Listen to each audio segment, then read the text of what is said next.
average of 7 hours each summer day with some sort of media. So they're on social media, the Facebook, Instagram, all the time. There's a ton of consumption.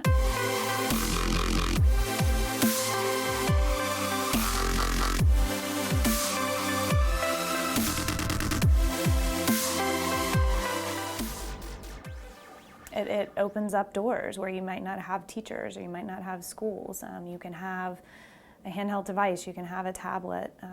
There are a ton of apps out there that have digital libraries that have all sorts of learning opportunities for kids. There are schools now that are teaching HTML code as a foreign language, as something that students need to be fluent in.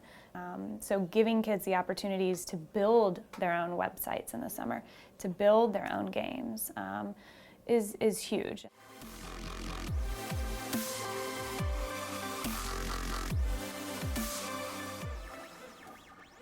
Doubling the rate of third grade reading proficiency by 2020 is much more doable with the smart use of technology.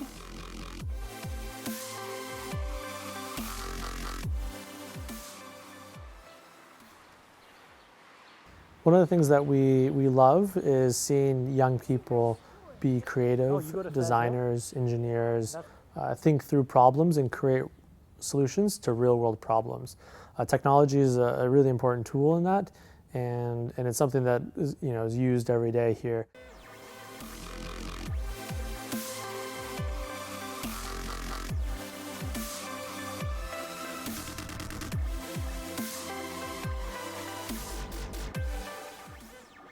So this here is our Nano Lab, which is where elementary kids enjoy learning things about technology. The summer camp going on right now is all about Minecraft and 3D design. They're also going to do some 3D printing as well, but you can see that they're creating and learning to use the environment in Minecraft, and they're doing it collaboratively through Minecraft EDU. So we're excited to see what they do. This is day one of the summer camp for them. Let's go to a place where everything is made of blocks, where the only limit is your imagination. Let's go wherever you want to go. Climb the tallest mountains. Venture down to the darkest caves. Build anything you want. So Minecraft is an interesting game because it is a 3D environment that you are building and you interact with others in it. So you translate that as a tech tool, all of a sudden you can design 3D objects that you're going to 3D print in real life. I made a building. And we're taking some of those objects, the things that they create, and 3D printing them. So it's an interesting take on Minecraft that maybe one wouldn't initially anticipate, but is a great application of it in an academic environment. I don't know how it made an arrow. Yeah, zoom in a little bit more and see what it looks like. I want to print this. Okay, we can definitely talk about printing it because this is your free build right now, and make sure you save it. This is a 3D printer here at the Tech Center. It's a TAZ is what it's called. And basically a 3D printer, if you want to think about it this way, is a hot glue gun that's hooked up to a computer. The extruder is the hot part down here, and it melts plastic. That's called the filament, which comes from a spool. And kind of like an inkjet printer with two-dimensional printing, this is now 3D that does one layer at a time and builds an object.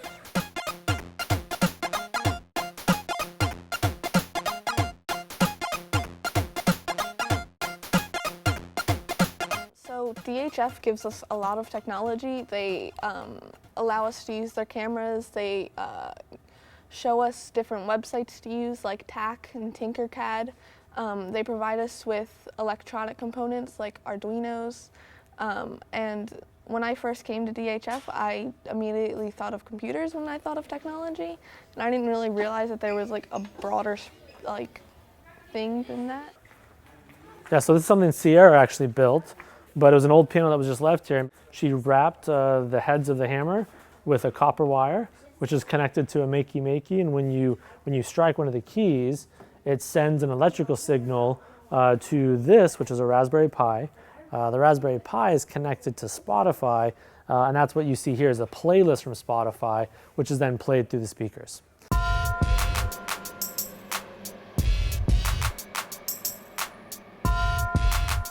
I think we have a long way to go in Philadelphia, and I think the software market has a long way to go to where it's really offering up lots of affordable tools that grassroots organizations in Philadelphia can use to educate kids as well as parents who are living on very limited incomes. If you're raising a child who's under 9, you are likely to be in your 20s or 30s, and you are likely to be somebody who grew up with technology all around you, whether you could afford it or not. There were computers in your schools, and there's technology on your phones.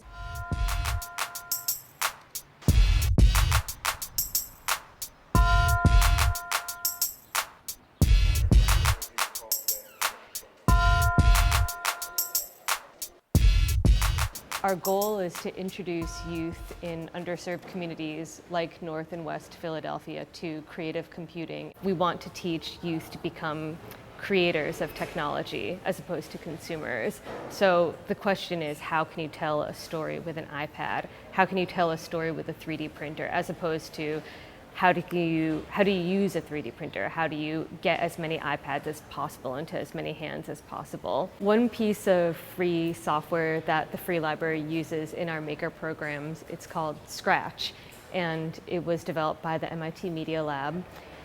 And what's lovely about it is that it really lies at the center of technology and literacy. So Scratch is a drag and drop, very easy to learn visual computer programming language. And it enables kids to create animations, music videos, games. You see where I'm going with it? Mm-hmm. So now it's going to look like he's walking? Mm-hmm. Yeah, that's a good idea. We were just working on, again, with the website with Scratch. And to be honest, I never even heard about that website, but I'm glad I did because it includes having to draw, and I like to draw a lot. So I'm glad I found the website. It will help me pursue my artistic career and hopefully get me into the college I want to go. To me, art is everything. It's a human, it's the trees, it's a building. Like, it's everywhere. You just gotta find it.